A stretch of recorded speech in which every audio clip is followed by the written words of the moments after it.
nakikiusap ang Commission on Elections sa Kongreso na agad na maisumite sa kanila ang kopya ng concurrent resolution hinggil sa pagboto ng Legislative District ng Embo Barangays sa Taguig sa 2025 elections.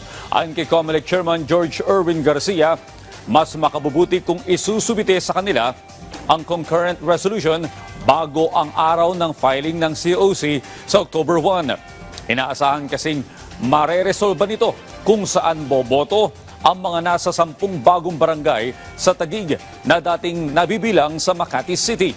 Samantala ngayong araw, ipinoklama ng COMELEC na bagong miyembro ng House of Representatives ang Akbayan Party List kapalit ng Anwaray Party List.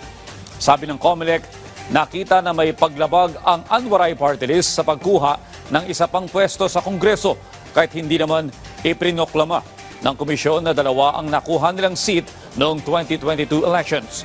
Dahil dito, bago matapos ang sesyon sa Kamara, maaari nang makaupo si Percival Sedanya na kinatawan ng naturang partido. Tingnan lang natin kung ano ang magiging final sapagkat ang magiging katanungan dyan, sino ang mag-enroll na House? Ang Senado ba o ang House of Representatives? Sa amin naman, kung yan ay maihahabol bago man lang mag-file sana ng Certificates of Candidacy sapagkat importante sa amin yun.